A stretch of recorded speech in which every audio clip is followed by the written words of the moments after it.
Halo semuanya, kembali dengan Putu Reza. Dan langsung aja, di video kali ini kita akan ngebahas satu lagi mid-range dari Oppo, yaitu ini dia, Oppo A96. Satu handphone yang bisa dibilang punya satu tingkatan di bawah dari Oppo Reno 7 4G, tapi dia tetap punya banyak sekali kemiripan.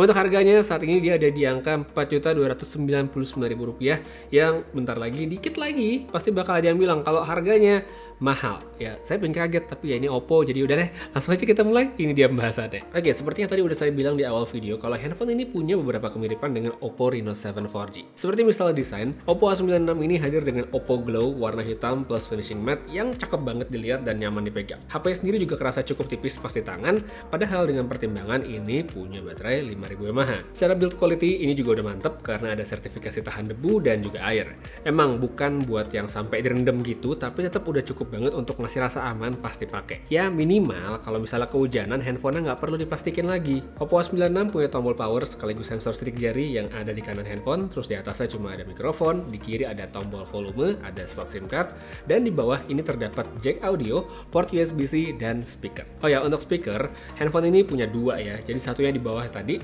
satu lagi itu ada di bagian earpiece atau tempat kita naruh kuping kalau lagi teleponan. Dua speaker ini punya output suara yang cukup kencang dan nyaman banget untuk pemakaian sehari-hari. Speaker utamanya emang masih yang bawah ya, karena suaranya lebih kencang, sedangkan yang satunya ini lebih kecil seperti yang bisa didengar sekarang.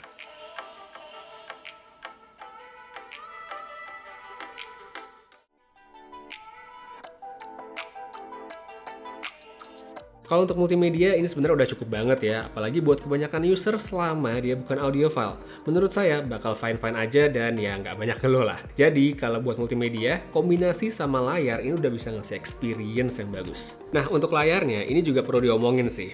Di sini Oppo ngasih ukuran yang cukup besar dengan resolusi Full HD+, refresh rate 90Hz yang adaptif supaya lebih efisien, dan panel IPS. Dari kualitas visual, sejauh yang saya pakai ini udah bagus, terutama warnanya, karena ada 96% NTSC atau 100% DCI P3 Color Gamut. Jadi palet warnanya tuh lebih luas, lebih akurat juga saat nampilin gambar, dan akhirnya bikin nyaman saat dipakai. Sekarang baru deh kita masuk ke bagian yang paling seru dan buat netizen pastinya penting banget, nggak lain adalah soal specs-nya, terutama chipset serta perintilan lainnya. Di sini Oppo dibekali dengan chipset Snapdragon 680, persis banget kayak Oppo Reno 7 4G. RAM-nya 8GB, bisa ditambah lagi 5GB dengan fitur RAM expansion, dan satu pilihan storage yaitu 256GB. Kalau biasanya handphone yang baru rilis kan mungkin dia punya storage 128 gitu yang lebih murah. Nah Oppo kayak bilang skip nggak dulu gitu, kita langsung kasih yang gede aja 256. Jadi mungkin inilah satu aspek yang bikin harga dari handphonenya sedikit lebih tinggi dibandingkan yang lain. Buat yang emang butuh sih pastinya ini oke banget karena bisa dipakai buat nyimpen lebih banyak data seperti misalnya foto, video, sampai download Netflix ya yang offline tuh berseason-season. Tambah lagi untuk handphone mid-range yang baru di Indonesia masih jarang banget loh yang nawarin opsi 256GB. Jadi Oppo sepertinya mau ngambil celah itu. Tapi kalau di saat yang sama, buat user yang mungkin ngerasa 256 kegedean lah, 128 sebenarnya cukup. Nah, itu dia, ketidakhadiran opsi 128 mungkin bisa menjadi hal yang kurang menyenangkan. Apalagi kalau dilihat kan ini handphone juga punya slot microSD gitu buat nambah. Jadi nggak harus 256 on board, kita bisa beli 128 terus ditambahin microSD supaya bisa lebih besar.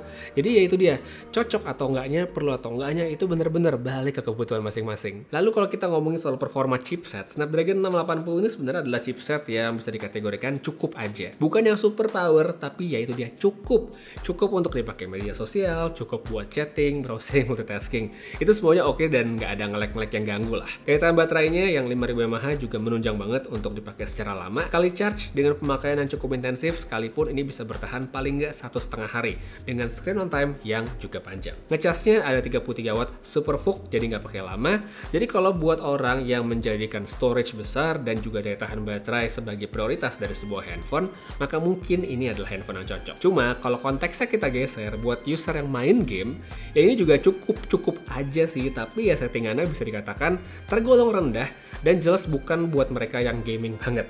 Kata kuncinya tadi ya saya bilang ya, cukup aja dengan game yang grafisnya nggak terlalu intensif. Sama seperti seri-seri mid-range lainnya Oppo, salah satu aspek yang menarik juga tentu adalah kemampuan foto dari kameranya. Meskipun ini nggak di-mention ya di website mereka, tapi menurut saya sebenarnya satu poin yang menarik untuk diomongin. Emang sih Oppo tuh brandingnya portrait banget ya, tapi kalau ada lensa ultra wide buat selera saya, itu sih bakalan lebih oke dan kepake. Dari segi mode foto yang disediain, ini juga sebenarnya udah cukup umum ditemuin di handphone Oppo, termasuk ada opsi box bokeh flat portrait. Kalau posisinya dalam situasi yang punya cahaya bagus, kamera A96 menurut saya punya kelebihan dalam processing warna yang akurat.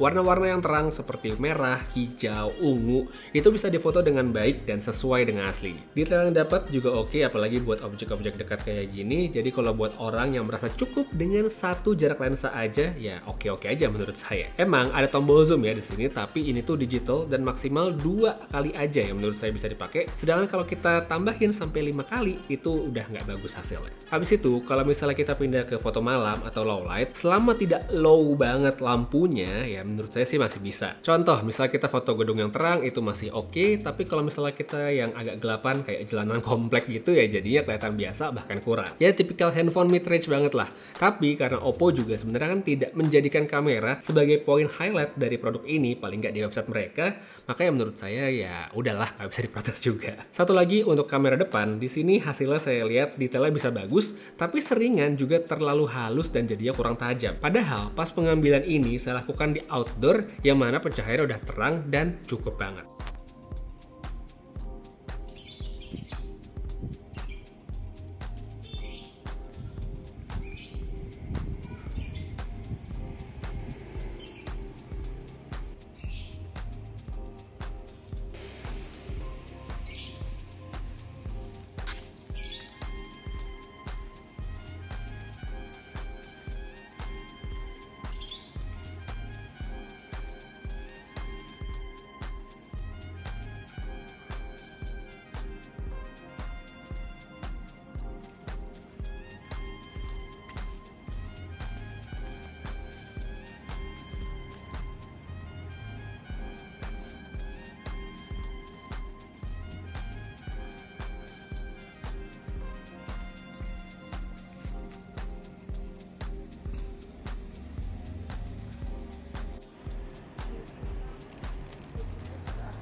Dan ya, ini dia untuk hasil video kamera depan. Tadi saya mau ngambil di outdoor, cuma berisik banget, saya nggak bisa ngomong, jadi sekarang saya pindah dalam ruangan aja. Ini semua lampu saya matiin, kecuali satu yang di situ, sama ada sedikit bocoran dari jendela, cuman mestinya nggak terlalu banyak ya. Ya, ini dia hasilnya untuk kondisi low light. Dan bisa dilihat kalau untuk bagian shadow ini kan temboknya agak gelap, ini juga gelap ya. Nggak bisa kelihatan ya untuk di sini. Jadi ya ini dia hasil perekaman video menggunakan kamera belakang dan depannya dari Oppo A96. Dengan melihat harga retail saat ini yaitu 4299.000, ini emang angka yang cukup tinggi dan Oppo kelihatannya pede banget sama handphone baru mereka. Kalau dilihat dari segi penawaran, Oppo sebenarnya fair ya, karena juga ngasih storage yang paling gede, yang mana biasanya kalau kita lihat di handphone lain itu bisa memberikan selisih harga sekitar 300 ribuan. Jadi kalau kita simulasikan, misalnya Oppo A96 ini punya versi yang 128 dan dikurangi 300 ribu, berarti kan harganya ada di 3.999.000 rupiah alias 4 juta. Dengan apa yang ada sekarang, kalau menurut saya kelebihan dari handphone ini ada desainnya yang cakep ya, dia punya finishing yang bagus, handphone tipis tapi baterai 5000 mAh dan tahan lama, performa kameranya pada kondisi terang yang oke, layarnya juga cakep, ada dual speaker, serta tentu saja storage besar yang masih bisa ditambah dengan micro SD. Untuk kekurangan ya tadi udah ada performa untuk aktivitas gamingnya yang kurang oke, serta performa dari kamera pada kondisi low light yang tidak terlalu baik. Jadi kalau misalnya mau beli handphone ini menurut saya sih ya saran aja, manfaatin banget promo atau mungkin ya kupon cashback dari e-commerce atau marketplace langganan supaya bisa berasa lebih hemat. Kalau dirasa value ditawarkan oleh handphone ini sesuai dengan apa yang kamu butuhkan untuk aktivitas sehari-hari, ya monggo langsung dibeli. Sedangkan kalau kamu ngerasa ya ini mungkin agak kemahalan dan segala macam, ya saya juga nggak akan kaget. Jadi ya, cocok atau enggaknya, beli atau enggaknya itu balik lagi ke kebutuhan masing-masing. Tapi buat yang pengen lihat lebih detail, langsung aja cek link yang ada pada kolom deskripsi di bawah.